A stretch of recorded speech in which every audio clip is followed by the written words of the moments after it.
Good morning. Good morning. My name is Gerald Gunderson. I'm the supervisory archivist here at the Gerald Ford Presidential Library. So it's my pleasure to welcome you to the Ford Library, which is one of 15 presidential libraries administered by the National Archives. So we're very pleased to serve as the host, the site for your very exciting and interesting conference today. I think it's safe to say that President Ford would be very pleased to have his library serve as the host site for this conference, because he really envisioned his library as not only a place of learning but also as a place of public discourse. So I think your conference on the electoral process really fits into that vision that President Ford had for his library. So welcome, and with that I'll turn it over to Jeff Paulette. Thank you, Geyer, and thank you for hosting us today. We really appreciate it. It's great for us to be in this space. I'm Jeff Paulette from the Gerald Ford Presidential Foundation, and we are thrilled to present this event today in partnership with our friends at the Carter Center and with our friends at More Perfect, who have been really generous in their support of this event as well. So we are grateful to all our partners, and as I said, thrilled to be here at the Ford Library. Our first panel is going to be on norms to restore trust in American elections. Institutions, which are organized efforts to structure human activity, perform two really important functions. They articulate norms by which people are expected to conduct themselves within the life of the institution. And they help form people who will operate in those institutions according to the norms as articulated. When institutions have difficulty articulating their norms and are incapable of forming people or failing at forming people who can live according to those norms, you're going to have an institutional crisis. In a lot of ways in America right now, what we are facing is institutional crises at multiple levels. A lot of our institutions are pretty weak right now. We're focusing here specifically on political, and that is electoral institutions, and the challenges that we're facing, particularly after the last election and in the face of this election. I am joined on the panel to my immediate left here by Tammy Patrick from the Election Center. Next to her is Chris Newland from Team Democracy. And next to Chris is David Carroll from the Carter Center. And I'm going to throw my first question to David. And that is, we're here to talk about the principles for trusted elections that Ford and Carter have worked on together. Tell the audience about the background for the program, and how does it draw on the Carter Center's history of engaging in democracy observation? Thank you, Jeff. Hello. Yeah, thanks, Jeff. And it's really great to be here, and it's great to be doing this work with the Ford folks. For the Carter Center, the work on the principles is really drawn on the work that we've been involved with internationally for a long, long time. We started doing work on elections as the center in 1989. So since that time, we've been involved in more than 125 elections all over the world. And through that experience, we've seen in a number of countries, especially where there's kind of hotly contested elections and doubts about the process, quite often, something will come together by local parties and candidates that is around the world referred to generally as codes of conduct. And they're basically a set of principles that parties and candidates commit themselves to in order to try to provide greater confidence in the process that they will abide by these general norms. And so we've seen this around the world taking shape. And as the Carter Center in around 2020, for the first time ever, started to examine whether or not we would engage in elections in the United States, and ultimately decided that we would, it occurred to us that given the context in the US and the increasing levels of distrust around and public confidence around elections, that something similar to what we see internationally as codes of conduct could play a useful role here. So that's how we got started in trying to develop, essentially taking those same core elements that we see used around the world in codes of conduct and produced a version and worked ultimately closely with the folks at the Ford Foundation and Ford Center to really develop this as something that could be used across the United States. In 2022, we were able to work in a couple of states, Georgia and Colorado in particular, where we were able to have candidates publicly say that they were going to commit themselves to this set of trusted principles. And so that's really kind of the baseline that we're trying to build from here. Great. And that leads to the work that Chris is doing as well at Team Democracy. Chris, tell us about Team Democracy, how you got involved in it, and what work you're doing to try to institute these principles into the actual campaigning process. Good. Can you hear me okay? Okay, great. Well, thanks, Jeff. And it's a real privilege to be up here. I'm kind of in awe of the people around me. Jason made a joke yesterday, or he didn't make a joke, but he stated how his father was just a normal person who happened to have a Nobel Prize, or his grandfather was a normal who happened to have a Nobel Prize. Well, we're normal people, my partner and I, that don't have a Nobel Prize and have no prospect of getting a Nobel Prize. And it's one of the things that's very neat about, you know, America and democracy is some really ordinary people like myself and my partner who runs a business could get involved and I could be sitting up on stage with somebody like David and Tammy. So it's amazing to be here. But we're a relatively new nonprofit.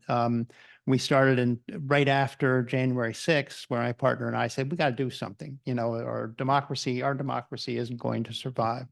And the first thing, or one of the things we quickly came to was the idea of a pledge to have, inspired really by the tax pledge, which has a very significant impact on Republican voters. Everybody has to sign that, and then impacts their behavior. And so the idea was to create a pledge that was based on the core norms of what democracy supported. And it turned out that this was at the same time Carter Center was doing work, and we were working with Protect Democracy, as well as Kevin Johnson and ERN. So we got together and actually honed out the basic pledge we started with in 2021, which had the fundamental principles that ended up in the principles for trusted elections, and was expanded out in 2022. We were able to go out and get a bunch of 775 candidates to sign it through kind of the processes from my background in the IT industry and methods and processes. And then in 2023, we said, look, you know, if the Carter Center is doing this, they're the big guys on this. So let's just, whatever we need, we'll support you. So I've joined the team in that time, working with them. The chairman of our board joined the steering committee, General Michael Hayden. And then coming in 2024, we're now working on the outreach process for the Ford and Carter group. We work on reaching out to public officials, organizations, and voters themselves on getting them to sign the principles and commit to them. So that's, you know, in that process, to your other point on it, there's a couple points that I think we've learned over the last couple years that's very interesting. We started with this idea that the principles would be kind of this cudgel, and you will get people to sign it or they'll get called out. And I actually had a very complicated thing with red cards, yellow cards, et cetera. But you quickly realize that that's not really how this should work, you know, because what happens is politicians don't want to sign pledges, you know, at all, period. And so it's hard to get them to commit to that. But what actually is true as well, there's a problem right now, obviously, with polarization that you have. And when you focus on the bad behavior, you actually increase it. You know, you go out now and both Republicans and Democrats are calling out the other side, saying that democracy will end tomorrow. And how that reads in the field is essentially, this means it's going to end no matter what. And there's something that an organization, some social science out of Berkeley did this study where they looked at something called the subversion dilemma, where what happens is if I believe that you're going to cheat, even though I may believe in norms, I'm going to cheat because there's no other way I can win. And so you create this situation where the behaviors, and that's why those people storming the Capitol on January 6th, they believed that they were the ones defending democracy. So when politicians go and they accuse the other side, they're just reinforcing that bad behavior. So as David was calling out, the right behavior we want is to get candidates going up and saying, I support these principles, and getting them come up together to support the principles. So our focus working with the Carter Center and the Ford Center is around that, not only getting people to sign it, when you have this card, you can sign it yourself as well, but then getting them to say together, to make statements, public statements individually as well as together. And that has what the study out of Berkeley showed is that actually has a profound impact on the perceptions of the people. And it was actually that study won the Stanford Democracy Challenge about interventions that would have an impact. And it was a very good. So we can do that in getting out and getting those examples. The superhero on this is kind of Spencer Cox out of Utah, the governor of Utah. He in 2020 got together with Chris Peterson and they did a series of public service announcements, his opponent. And they said, we disagree on issues, but we support democracy. We support whoever will be the winner. And that was a fantastic publicity event. It got national publicity all over. Everybody saw that. And it also encourages voters to go out and vote because they believe the process works. If you're out saying it's going to fail no matter what, then you're not going to vote. So that's a positive message that can drive signers to do, and that's the message we want to get out. And then the candidates and the public office holders now can have a motivation to go out, and they actually play a very critical role in the process. Thank you, Chris. Tammy, your organization recently released a standards of conduct for election officials.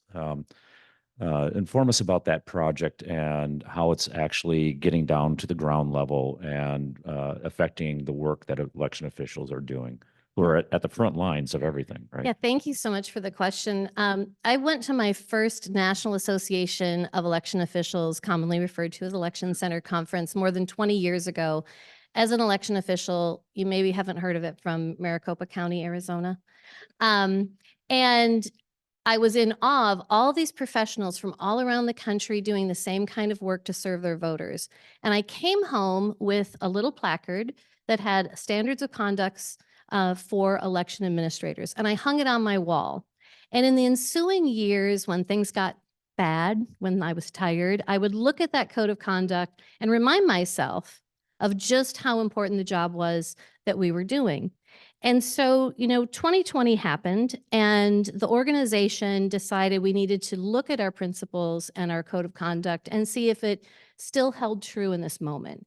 Were we actually enforcing the right behaviors? And were we wanting to we wanted to make sure that into the void that has been created from people leaving the field, we wanted to make sure that those who were stepping in had the right motivations and understood that there are very lofty goals that they have to live up to. It's kind of a reinforcement of the oath of office that all election officials take. So a membership committee was formed and tweaked a few of the words, but in general, it's the same method of conduct, the same principles that we've had for over 20 years. And over the last 20 years, it's been adopted and used in a variety of ways. So state associations of election officials have adopted it as their own code of conduct.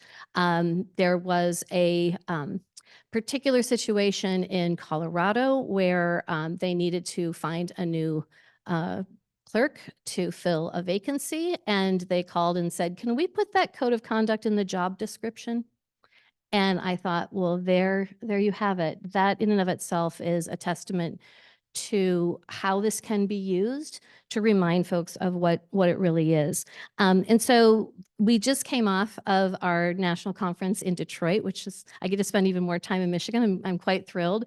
And on Monday night, we saw a new movie that'll be available on Time's website next week, and it's called The Officials. And we had a conversation with some of the election officials that were in that movie. And Daniel Baxter from Detroit was talking about how in the movie, he mentions that this work is difficult. And now they're under attack. And you still have the long hours and the lack of resources, but that it is worthy. And I think that these principles and these standards remind us of how worthy this work is and how important it is. So it's kind of a through line. A lot of times in elections, people say one size doesn't fit all. And, you know, when we talk about different procedures and policies and what have you, but this is one of those moments where it absolutely fits everyone and it fits them perfectly. And so I think that it just reminds us of what that oath of office means and why we do the job. Well, and that leads into my next question. Norms work well when they are self-evident and universally accepted. When that's no longer the case, you're going to have a crisis of institutional integrity on your hands. I think we're in a stage right now where we're all talking about how to re-articulate norms in a rather fraught political moment. How do we do that, and what might that look like in an age that has as much partisan polarization as ours does? It's to all of you. Anybody can take that one. I'll just jump in real quickly, and I will say that what Scott and I were just talking. We've been doing this a long time, and I never would have imagined this is where we would be. I think we take a lot for granted on what norms we have assumed over time would never be called into question. Conceding when you lose, peaceful transfer of power. There are a lot of things that the increase in political violence in our own country. There are conversations that we, as election officials, have always been aware of that happen in other places in the world. And so I think in this moment, it's been really important for us to identify what are some of the other norms maybe that we are taking for granted that can be tested in a way that we need to be prepared for. At the conference that we just had, John Fortier from AEI had a really exciting panel where he really caused everyone to break out in hives and panic because we've had some changes addressed for the Electoral Count Act that came through. But what happens if we actually have large numbers of Congress that are not present to fill their roles? There are other things that we have never really solidified what we can do if something like that happens. And so I think having these principles or having some principles for whatever cohort we're talking about, whether it's election officials or elected officials, sometimes the Venn diagram overlaps, we need to be thinking about in general, what other norms do we have that could be tested, and hopefully they won't be in quite the same way as the things that we have taken for granted have been.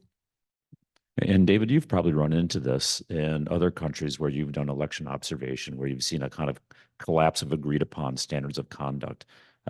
Do the comparison for us between what you've seen in those other contexts and what you see going on in America now. You know, one of the things that strikes me the most is just how different the United States is from every other country in the world in terms of our political system, our electoral system, and 50 different elections for president around the nation. We have 50 different states with their own sets of rules and laws. And so in some ways, it's just makes everything a lot more complicated, including efforts like this to try to say, here's a set of common norms that should be accepted. And so you also have to think about, races in different states under different rules and how to apply this in that context.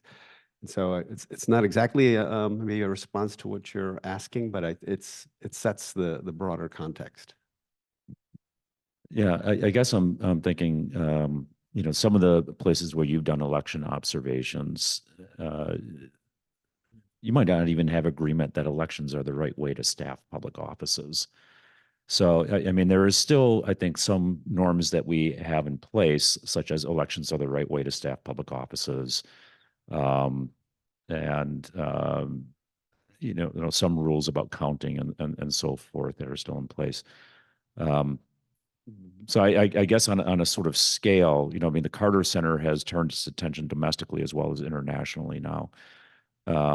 So I guess on a comparative scale, like where do you see America compared to some of the other things that you've seen, despite the structural challenges that we have? Yeah, so it, 15 years ago, we wouldn't have been thinking about working in the United States. It just never would have been on our radar screen. And it's really only been, over the last 10 years or so, where it just became increasingly obvious that the problems that this country is going through was more and more similar to the difficult context that we've seen internationally. And so it took the Carter Center a while to get comfortable and to decide that even though we had a clear policy throughout our history that we would not be working on elections in the United States, that it was time to try to do that. And that we had to figure out how we could do that in a way that was true to our principles, would have a good chance of success, and would allow us to engage in that in a way that we felt comfortable and confident. And so it was a decision process. It took some time to get there. But it came from a fundamental recognition that this is increasingly something very similar to what we see in troubled countries, troubled democracies and electoral settings around the world. So how do we, and maybe Chris, you want to take a crack at this first with the work that you're doing with Team Democracy. How do we connect a kind of rearticulation of norms and standards of conduct? I mean, Tammy, you're talking about how you're working with election officials. But Chris, you had indicated there is a crisis within the public here and public confidence. So how do you translate these norms to a kind of broader public understanding?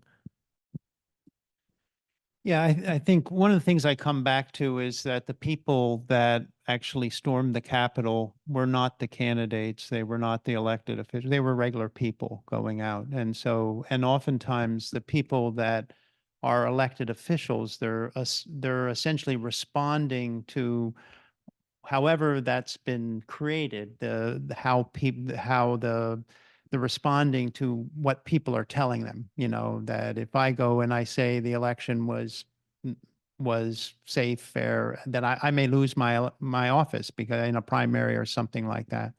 So fundamentally, it's important for us to change how people perceive these things, and it's kind of a feedback loop on that. And as I said before, the one thing that that we have is this difference in perception. There is all the studies have shown that people believe in these fundamental principles. They believe in the rule of law. They believe in the peaceful transfer of power.